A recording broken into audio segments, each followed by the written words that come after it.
RH, quer saber como voar no trabalho? É só usar a Flash. Com a Flash, você concentra toda a gestão de pessoas em um único lugar.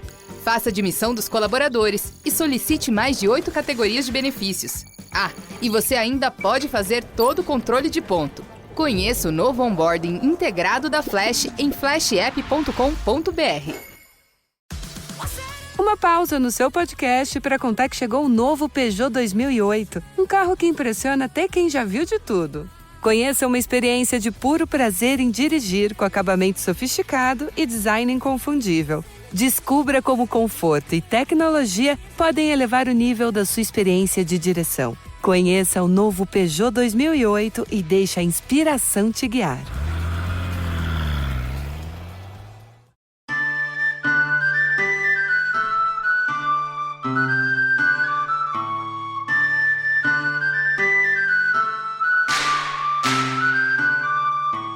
Hail, you heroes, hawks, heralds, crows, pirates, and wardens.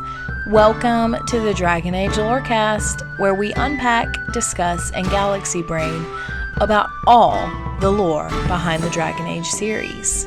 We are so excited to bring you this podcast.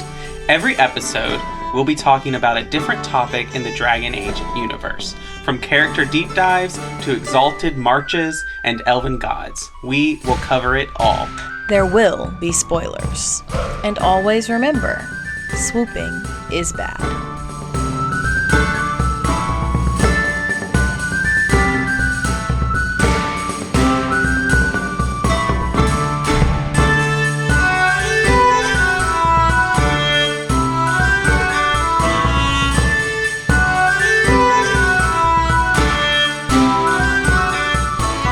Hello, and welcome to the Dragon Age Lorecast, where we talk about Dragon Age and its lore. I'm one of your hosts, Austin, also known as Teacup.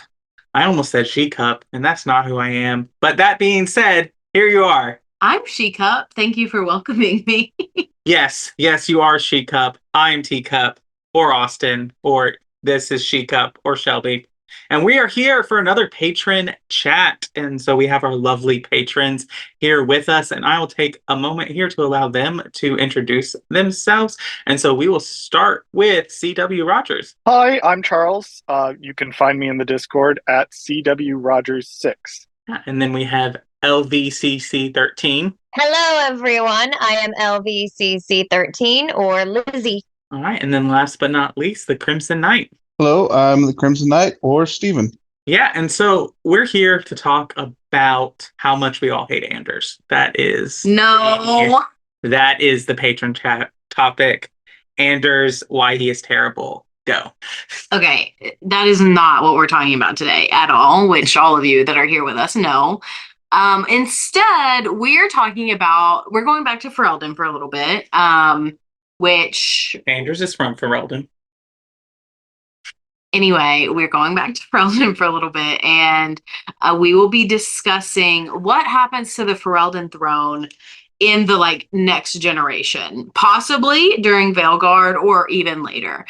I think this one was suggested by C.W. Rogers, who is one of our patrons. Yes. Welcome. So basically, think about it in terms of what happens in canon, not necessarily your fanon. What you think, your headcanon, what do you actually think would happen in the universe after whoever is sitting on that throne dies? Because most likely, no one that is on the throne can have a legitimate biological heir. So that is the topic for today. C.W. Rogers, if you want to add anything to that, since you had this idea, please, by all means, go right ahead. Yeah, this is one of my favorite thought experiments for Dragon Age. And I've never seen it really addressed a lot of places. The fact that Grey Wardens, by at least the canon that's established in Origins, they can have kids, but it's very rare. We obviously see them have a kid in Inquisition. And we also know that there's rumors flying around that Enora can't have biological children. So this is actually one of my favorite topics to discuss. I've had arguments with my boyfriend about this. I've had an argument with my friends about this. It's one of my favorite things. So what happens if Alistair and Honora die and there's no direct heir. And obviously it goes to the Landsmeet, but the question then is, who do you pick? Who actually has a claim to this throne? So that's always a fun thing to ask people. And I suggest it as a patron chat because everybody here is knowledgeable about Dragon Age and loves to share their opinion, just like me. That's putting it mildly. Austin wants to go first, which is a little shocking to me. So go right ahead. Okay, so I have some thoughts, just general thoughts on this, because I've thought a lot about the general politics of Ferelden. Now, we are unfortunate that we don't have a body like the Council of Heralds that can just tell us who is next in line and deal with all of that. But I think those families, to me, with the strongest claims come down to the Garen and the Kuzlins, because Logain's, with Honora dead and no heir, Logain's house is gone. The Howes have fallen out of favor. I don't think anyone is going to put Nathaniel Howe on the throne, or maybe his sister, maybe, but even a Howe on the throne is not good. So I think it comes down to Fergus Kuzlin or either Tegan, Eamon, or if it's been enough time, Connor. Connor is a mage, though. I guess Can that's a mage true. inherit the throne? I don't think Ferelden has rules. I think that's one of the things. Like, there are no rules. Don't they operate on a right by conquest situation anyway? That's what Not with makes the this so fun. Landsmeet being what it is. With the way the Landsmeet works, just we saw this from how the Landsmeet itself happens in the game. The bands are the ones who decide. So yes, there is in the past the whole whoever conquers gets the throne, but also we saw that it evolved since then so that the bands and the Tyrns and everyone are the ones who are going to put someone else on the throne after that. Because otherwise, they'd have been fighting every time a monarch died or every 5 minutes to put someone else on the throne, instead of it being the right of inheritance with the Theron bloodline. And I definitely agree with you that it's the most likely candidates are going to be the Kuzlins or they're going to be the Garens. I can never pronounce their name. It's the only thing that makes sense, unless another family suddenly gets a lot more powerful. Yeah, I think the Howes have a strong claim just of their history and established in Ferelden. I just think with Rendorn, right? No. Rendon. Yeah, Rendon, with Rendon Howell's reputation in the Fifth Blight, it's too tarnished for them to be back in power. Also, with that, technically the only reason that Alistair was able to even potentially inherit the throne was because the Landsmeet said so. Once you become a Grey Warden, it's kind of like joining the Night's Watch. You give up all claims to any titles that you have. You can't really be anything other than a Grey Warden unless you leave the Order, and that doesn't happen unless you die, get kicked out, or Anders, who really only didn't get kicked out because he left before they could. Well, the point you bring up is interesting because it kind of touches on my answer. And I feel like there is a really big difference in who the Landsmeet would actually choose and who has the closest tie to the throne. My take is that the next person in line who is closest to the Theron bloodline is Levi Dryden, which is a deep cut. But his ancestor, Sophia Dryden, was a Theron, challenged the Theron king back in her era. Don't ask me dates because I don't even remember what age it was in. But she was a Theron, so they have the Theron bloodline. And she was very much almost queen.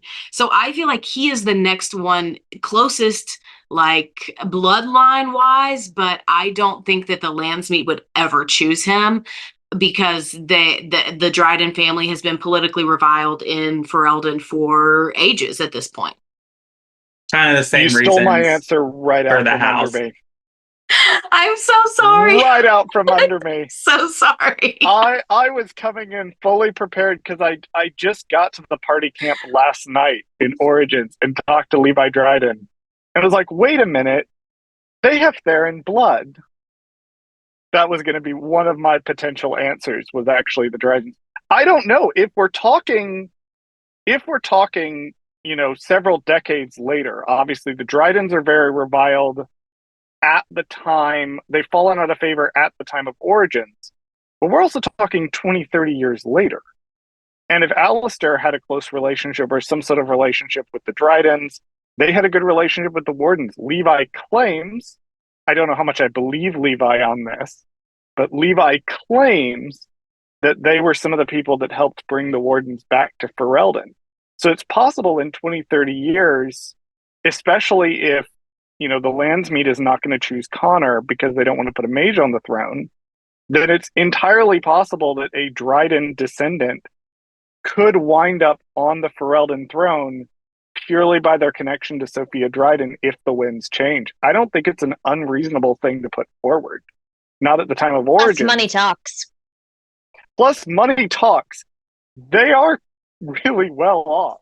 They are traders. It's not an insane thing to say. Yeah, and I do think that kind of no matter what happens, the political powers that be in the Landsmeet, whichever one of them is not chosen, whether it's the Kuzlins or the Garans or whomever, it's going to be a major battle. Going back to the Dryadens again, if the hero of Ferelden is still around by the time Alistair or whoever's on the throne dies, then the hero of Ferelden could potentially back Levi Dryden, since they helped them find out more about their ancestors' past and everything. The only problem I have with that is it would depend on who the hero of Ferelden was and if they were still actively involved in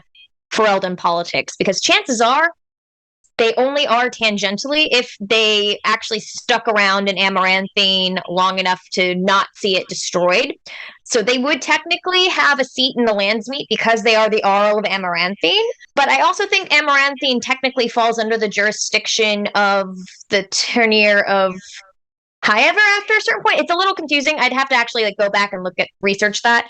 But if they're not really involved in Ferelden politics anymore, especially if they were a mage or an elf, Landsmeet's not going to give two craps what they say if they have not been involved in politics in Ferelden since then, because they're off busy Grey Wardening. Now, if they're a Kuzland, especially if it's a situation where they're a Kuzland who is either married to Honora or was married to Alistair, then yeah, they're going to have a say. And honestly, I would almost think that if there are no children and that particular warden outlived their Theron spouse, that they'd hold the throne until they passed away. But it would still leave us with the question, who inherits it after them? Right. And I kind of have a weird opinion on that, actually, potentially. Go ahead. I think Kieran's a potential holder to the throne, a potential heir to the throne. Now, we know Morgan doesn't want him involved in Ferelden politics at all, but say there's no old god soul in him anymore. We don't know if he's a mage or not. Say we don't know what's going to happen in Veilguard. We have no idea what the situation is going to be. But Kieran was raised for a time in Orlais, seeing how politics worked because of what his mother's position was. Say 20 years later, he's an adult. He knows who his father was. Even if he's Logain's child, he might have more of a claim than some people think, because he'd technically be related to that bloodline. If there are no other potential heirs, someone might be desperate enough, or he might somehow distinguish himself or go back to Ferelden and somehow get involved, and suddenly, oh, there's someone who's connected to the Theron bloodline potentially, or one of the higher regarded Terrans of the area. We need somebody's butt in the seat. I could see it happening. It would be extraordinary circumstances for it to happen, and I don't think it's likely. But it's more likely than a lot of other scenarios that someone could come up with, I think. We also have to consider that if we have now already made the exception to the rule that we are allowing bastards if no one else is able to take the throne, into this seat, we've already opened the door if we're in a world state where Alistair is king, and we have a world state where Alistair or Kieran is Alistair's bastard son, then we've already opened the door to Kieran having a claim if there's no direct descendant of Alistair and Honora. Now, the problem with that is going to wind up being who his mom is, and I think a bigger problem is going to be who his grandma was. Because Morrigan, you can kind of make a case for. She's been in Orlais. She worked for the Empress. That's also might be a problem for Ferelden's, how much time he spent in Orlais. But you're also telling Ferelden's, hey, this guy is the grandson of basically your boogeyman, your Baba Yaga that lives in the woods and eats children. Like, that's But also going to also be the elven god of tricksters is walking amongst them. I feel like they have bigger problems than who his grandmother is. Maybe. When have you ever known Ferelden's to focus on the bigger problem when they can have giant extended arguments about lineages and politics? This is the Oh my god, plot of Ferelden origin. is America. Yeah, no, that's Deventer. But so anyway, I think one thing that we have to consider is how much power the Garen family has in the Landsmeet. Because Eamon is Arl of Denerim. Tegan is Arl of Redcliffe, and if it's not him, it's Connor. At least if Connor has not been shipped off to Deventer. I don't remember what happens to the Terran of Guarin. The Kuzlin family is going to be in with the Garens because of the role that they played in avenging the house, basically. So yeah, I think that, which I think Kieran's succession depends on if Morrigan was the one who went into the Fade to save Connor. I think there may also be another Dark Horse problem. Now that I think about it in the context of what I said about Morrigan, Connor's going to have a similar problem because his mom is Orlesian. Mm-hmm. And those Fereldans really fucking hate Orlesians, man. They do. I mean, can To you be blame fair, them? I cannot blame them in the slightest, but they really fucking hate Orlesians. So that's also going to be a problem for Connor. I think the most likely candidate, and it also depends on who's alive, because we're looking at this, how old is Eamon and how old is Tegan at the end of Trespasser? Like, they're not young men anymore. Connor is a young adult in Inquisition. So this is assuming that Tegan and Eamon are even alive at this point or sound of mind enough to even consider and being put in this position. I think the more likely candidate is going to be Fergus Kuzland, or if he remarries and has another child, which I kind of doubt he would do because he genuinely loved his wife, if you're going back and looking at the prologue for the Kuzland origin. But we also don't know if there are maybe other Kuzlands in the family who are maybe not as closely related to the main Kuzlan family. Maybe they have a minor branch somewhere we just don't know about. But Fergus is, to me, or Fergus's children, should he have any, are a much more likely candidate than Eamon and Tegan and their family at this point. Because again, Orlesian bloodlines there. Connor's a mage. They're just probably too old, most likely not alive at the point that we'd be speaking of. The Kuzlans are going to more likely have a stronger bloodline at that point and a stronger shot, especially if we're looking at a Kuzland being the partner on the throne. Yeah, I think that's a fair point. And I think what I kind of want to shift the conversation to before we're going to go to mid-break and then come back and talk about the conversation is Honora and Alistair ruling together with the potential of no child actually the best decision for Ferelden? Does it set them up for a stable future? But we need to go to the mid-break real quick, and so we'll do that. What is this? A new book? All this shit is weird. Oh, Verk, that is a terrible title. What are you even thinking? That book you were reading this morning, Assyrian Spear. I don't think he had a spear in the legends. He does in this one. Read the description. Andraste knelt before no man but her maker. But she hadn't counted on the Archon Hessarian. Can Hessarian penetrate the tight-knit defenses of the warrior prophetess? Will she be prepared to face the full blast of his power? Wait a minute. Isabella, this is a vulgar thing. You want to borrow it?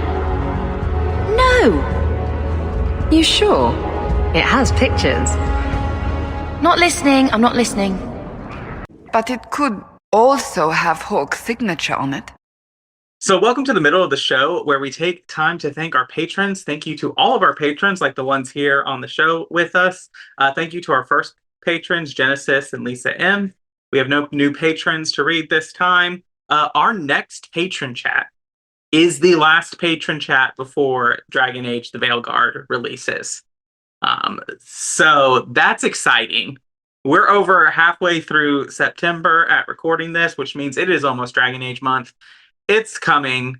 Today we got a lot of news, or we got some character creator stuff. If you don't want spoilers, don't go look at for anything. Though I don't know how you get spoilers with the character creator. But, you know, it looked awesome. I'll just tell you, I think we're in for a really good thing coming forward with that. But, or Veilguard, I almost called it. I miss Dad. But DAV is not a stepdad, the dad who stepped up. But anyway, so we get that's coming.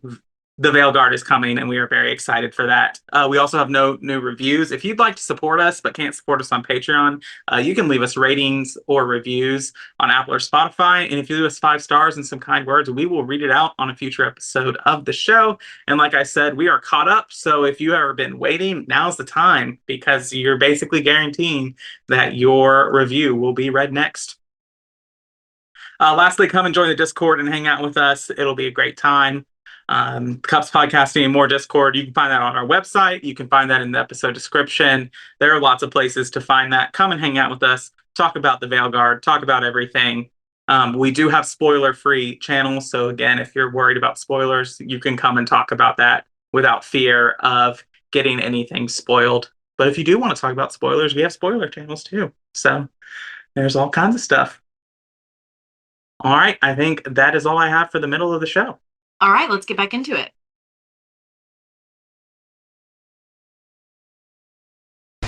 The past years have been so busy. We have earned at least a few moments of rest. A calm night out sounds... Oh, bravo! Bravo!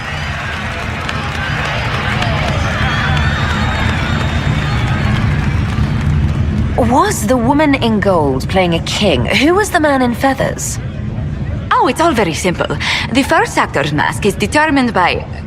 well, I will lend you the program guide. But tell me, did you enjoy the performance? That was one of the greatest things I've ever seen. Truly. That part with the glittery... And they actually set fire to... Yes, I truly enjoyed it. Then I call tonight a great success. I've got some of it written down now. Give it here. Her breasts strained against a leather jerkin like 2 wild stallions corralled against their will. She pounced, the smooth moves of a jungle cat, and locked her thighs around Donnick's waist. He... What? Nothing. What is that? Shh. Isabella just thought she'd celebrate your love affair with a written dedication. It's friend fiction. I do it out of love. I will never, ever be clean again. You fear barbarians will swoop down upon you. Yes, swooping is bad. So before we get started back with our discussion, I just want to read Capricorn Tower's answer. He couldn't be here tonight, so this is what he said about our topic. I focused on Anora ruling alone because I feel like it's sort of an uncommon outcome. To me, Anora is a pragmatist and would definitely get married and have an heir at some point. But I think that she would be focused on building Mactyr into the next big dynastic line. So she would probably marry a minor noble from the Free Marches, someone well-connected but not powerful enough to eclipse her reign, like a second or third son type from maybe Ostwick or Markham.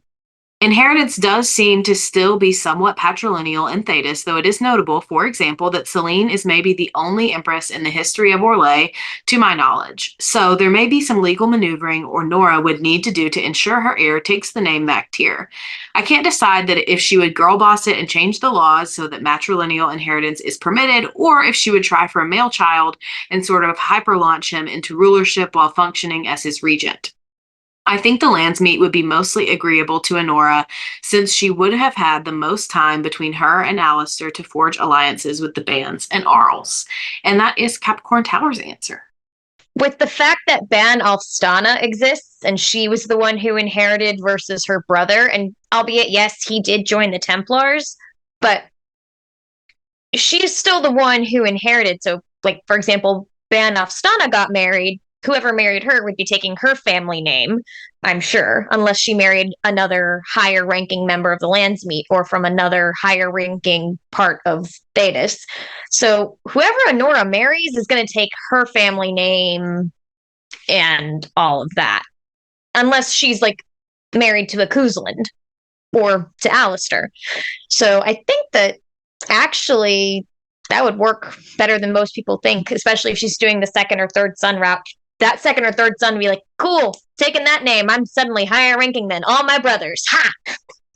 Yeah, I do think the answer for this changes based on what kind of ruling pairing you're doing. And we've kind of focused on Alistair and Anora ruling together without the Dark Ritual being done. Or the Dark Ritual is done with a male hero of Ferelden and Morrigan, and the child is not Alistair's. But again, I want to ask the question, like, is them ruling childless really that great for Ferelden?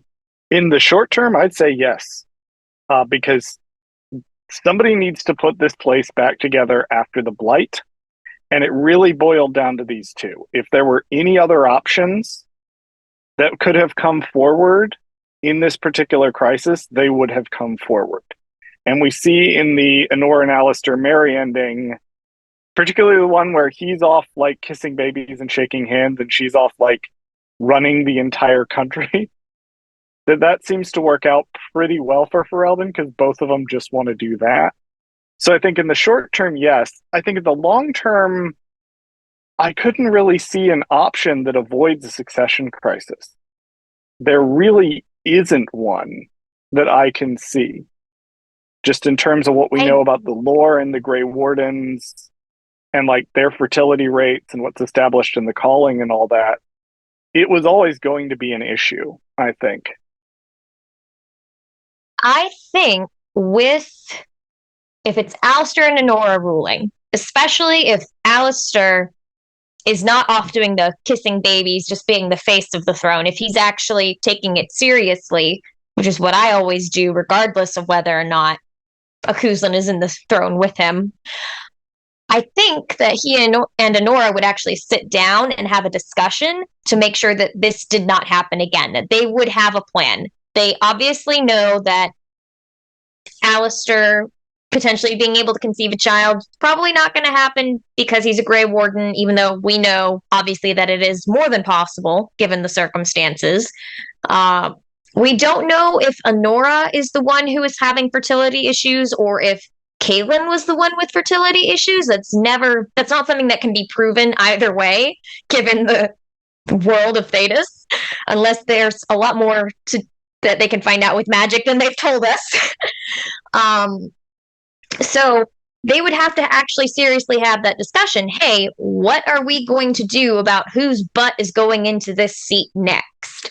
I think that they would have a plan, and they would have it figured out, and they would tell the Landsmeet, this is our plan. If you don't like it, now is your chance for input before we actually have to deal with this as a no, this is happening now. Let's try and get ahead of the problem. Because if Alistair's taking his job seriously and Honora is taking her job seriously, which we know she does, there is no way in the void that they are not going to have a plan so that this does not happen again, especially if, given everything that has happened in Thedas over those 20 years or so, they don't want another Fifth Blight situation happening again. So, wait, you mean blighted issues happening in Ferelden would be bad? This would be an issue? Gosh, it's really, really lucky that that's not going to happen for a while. Anyway, so I really think that the reason that I asked this question is I think, as we've known in Ferelden's history, given what we know in other medias, cough, cough, House of the Dragon, given what we know in actual, like, medieval European history of our actual world, succession crises are never great for the country involved. And it is a ripe opportunity for another country to come in and either influence the succession or just take over anyway. And I don't think is bad. Yeah. I don't think that Orlais could resist. Especially not if Gaspard is emperor, because that man so badly wants Ferelden back. He so badly wants it back. He would definitely if you don't have Briala controlling him too. Like if his butt is on the Orlesian throne, that mess is going to start all over again, and then but here's the come thing. in and clean it up. Here's the thing about that. I do agree he would try, but Orlais is in a very, very, very different situation politically, financially, culturally than they were in the Blessed Age when they took over Ferelden again. And so I feel like I don't think they have the resources to be as successful this time around in trying to conquer Ferelden, especially since Ferelden kind of has been more on the world stage, you could say, with the Inquisition being headquartered near the Orlais-Ferelden border. So I do feel like Gaspard especially would try. I don't think Celine would try if she's on the throne. And I just think that I think that Gaspard, while he is a good military leader, I don't think he would make a good emperor. So I don't think he would be successful in this, honestly. I think he's too hot-headed and impulsive. But if Celine is on the throne, do you think Gaspard would still try to take over Ferelden? Like, because he's been wanting the Orlesian. Yeah, he's been wanting the Orlesian throne. So if he can't get that, would he go after the Ferelden throne instead? Well, according to the rumors at the end of Inquisition, in a situation where Gaspard is not exiled or killed and allowed to remain alive, the rumors Morrigan's voiceover tells us is that he is riling up trouble and basically undermining Celine's rule the entire time. He's spreading rumors that she's a puppet ruler of the Inquisition, and that the Inquisition is really the ones who are pulling the strings in Orlais. So yes, I don't think he would directly try, but he would be trying to undermine Celine's rule. But I also think a big play on whether or not Orlais would be able to successfully mount an influence or invasion of Ferelden in this time depends on what happened to the Inquisition and Trespasser.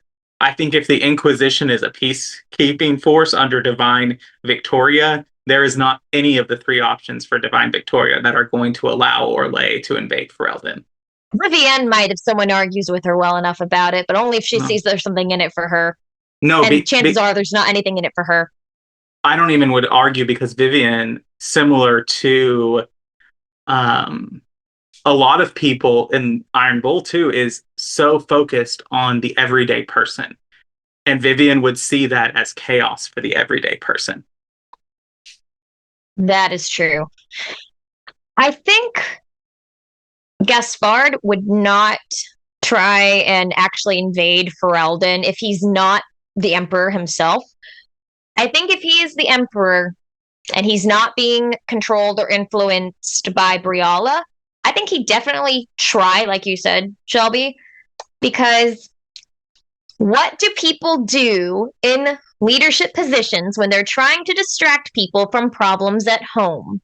They go invade other countries. Russia. Anyone get early 2000s flashbacks? I just started hearing the lyrics to Wonderful from the musical Wicked in my head because that's just who I am as a human person. When LVCC said that. You are literally my favorite person right now. I also think one thing to consider too, and if this were to happen right now, right? If Alistair and Honora get hit by a meteor and it's right now in 952 Dragon, I think one saving grace for Ferelden would be that the other two groups that are the most adamant about conquering other people, which are Tevinter and the Qunari, are currently fighting each other. So a question of concern is going to be, what is the state of politics in Tevinter? What is the state of the Antom? And especially if the Arishok that we last saw, which I don't want to spoil, but people should go listen to the Until We Sleep, all that block of comics episodes that the Cups just put out. If that particular Arishok is Arishok during this, do they invade Ferelden specifically? Because that could be a real question.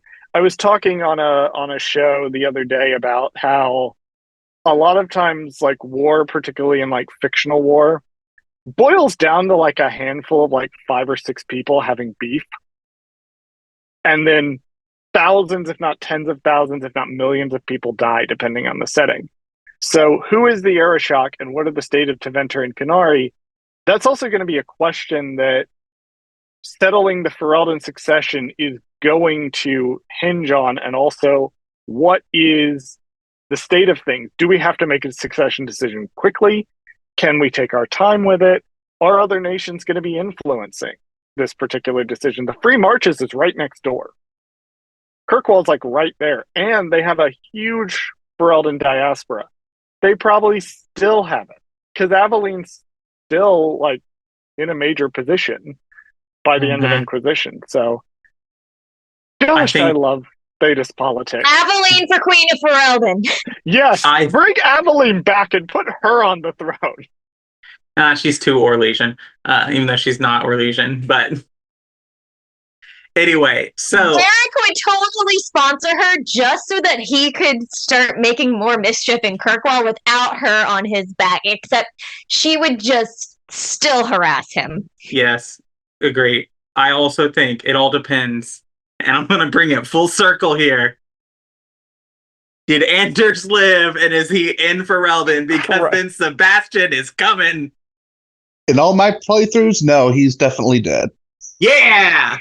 I don't know. Was he all dead or mostly dead? I don't understand how you always seem to turn it back around to Anders and killing him. Because it's my life's goal. Okay. You know, considering you say you hate Anders, you talk about him so much, sir. Listen here, you little kid. Here's That's my my name, but wear it out. Yeah, we have beef with Anders, yes. But I also have an internet persona to keep up. I want it to be known the other day we were talking about just general Dragon Age stuff, and I said, well, you hate Anders, so... And then he said, Austin is the he, said, oh, I don't hate Anders. And I just said, excuse me? Excuse me? So I hope that ruins your internet persona, Austin. Fuck Anders, 20 infinity. Depends on the hawk you picked. I was going to say, there's some very passionate Andersmancers out there who would agree with you on that. Here is my take on that. I did the Anders romance, and then I killed him anyway. Please don't let's not open this can of worms yet again. Like, let's just leave Anders in Schrodinger's Anders. I was gonna say let's leave Anders in Dragon Age 2 where he belongs, because I don't remember what years that game happens. I'm really bad with dates if you haven't already gathered that. So if you want to hate on somebody, Austin, I guess you could hate on Solus. Although I think we have some here who might fight you on that. But that's just me. Are you really going to defend genocide? Has he really committed a genocide? Yet? Why are you two doing a perfectly accurate representation of my TikTok comments right now? I don't know. Because we are your TikTok comments. Oh boy. I wondered where those all were coming we're from. Not. I will say though, I am not like Dragon Age does not come on my FYP often, which is crazy to me. But it does for Austin. And the other day he was like scrolling TikToks and one of yours came up and I was like, is that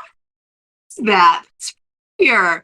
And you were like, that's CW Rogers. I was like, oh, yeah. So you're around, but we're not spamming your comments, promise. Well, I'm glad to know that at least I'm safe from the Anders hate for now, but we'll see when I get to Dragon Age 2. I will come into your comments and tell the haters to get lost. Thank you. And then I'll say, come bring the Anders hate. I also hate him. Yes. Again, I will defend my thing. I do not hate Anders. I do feel for Anders. He just is so frustrating to me. And he's a U-Haul gay, U-Haul bisexual. And that frustrates me. I don't even know what to say anymore to the things you say. Marriage. Does anybody have any final thoughts before we kind of do our promos? I have an absolutely insane name to put forward. Okay. This is my crack answer. I can sort of justify. I am a supporter of Bevan for the throne. I don't remember who that is. There is a world state. It is the little boy that you find in the closet. That you find in the closet in Redcliffe.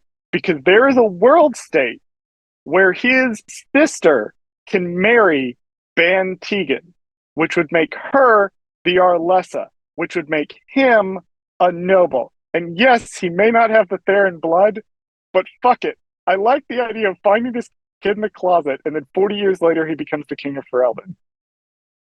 That's my crack answer and my final thought. I do love that answer. Is his sister's name is Caitlin? Is that right? Caitlin, I think. Which is such a 2009 name to put in Dragon Age Origins. Like, what the hell? Anyway. I would like to put forth Sandal. Because why not? Yes! Sandal for King! 960 Dragon or whatever. Can you not Actually, you know who would be better? Dagna. Let's make Dagna Queen of Ferelden. Dagna and Sandal with Bodan as their steward. Now that would get some shit done. Yeah. That could all by Bodan. Anyway. Boom. All right, let's close before we get completely out of wherever. And Shelby looks at me and says, "Excuse me, we have things to do." So we will close here now, and I'll let you all just plug anything you want to plug, or let people what you have going on. We're just gonna go in reverse order, so we'll start with the Crimson Knight. The Crimson Knight or Steven, and you can find me on Discord. Awesome. And then LVCC 13. I am LVCC13 or Lizzie. You can find me on Twitch at LVCC13. You can just type me in, I'll pop up. You can also find me at playing the Wasp / Janet Van Dyne in the Avengers audio drama, which you can find on Spotify, Apple Podcasts, I believe on YouTube as well, and numerous other podcatchers that I don't know the names of. Awesome. Definitely check those out if you're interested. And then CW Rogers. So I am very busy. doing a lot of things. You can find all of them on my various social medias at CWRogers6. It's the same as my Discord name if you're in the Discord, particularly my TikTok, where we've been going through the entire Dragon Age series in chronological order. If you are a Star Wars fan, you can find me on both the shows Gold Squadron Gaze, where I'm a co-host, and For Light and Dice, where I'm a cast member. Just this once, since in the time between the last patron chat I was on and this patron chat, my involvement did formally get announced. I am going to mention that I am a volunteer for a convention called Legends Expo. It is coming in 2025. It is a Star Wars Legends convention. So all of the pre-Disney material, it is celebrating that. So if you go to Legends_Expo or search Legends Expo on all the social medias, you can get information about that con. It's really cool. People should check it out if they like Star Wars and particularly Legends. All right. That sounds awesome. All that sounds great. Thank you all for being here and your continued support of this podcast. We greatly appreciate it. Thank you all who are listening for listening to the Dragon Age Lorecast. We'll see you next time.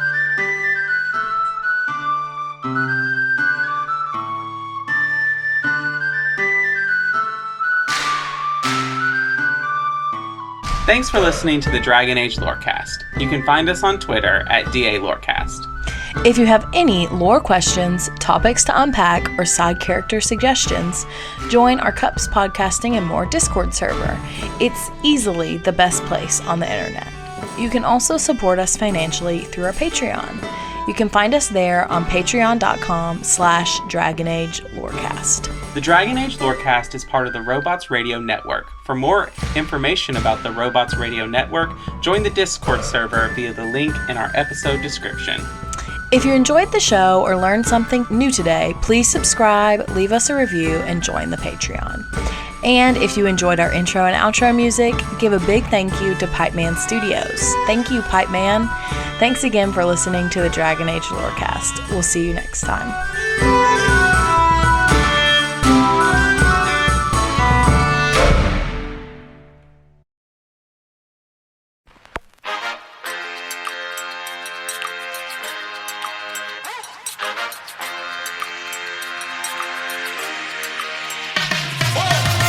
Hello, Vault Dwellers. Join me, Jaxus, Sassy Lady Romer, Eric, and the Creator Maverick as we take topics from the Fallout universe and discuss them with other diverse individuals. We can be found wherever you listen to your podcast. You can follow us on YouTube. You can also find us on Twitter or X or whatever you want to call it using @FalloutRTD. You can send us an email using falloutrtd@gmail.com. Join us. The conversation has already started.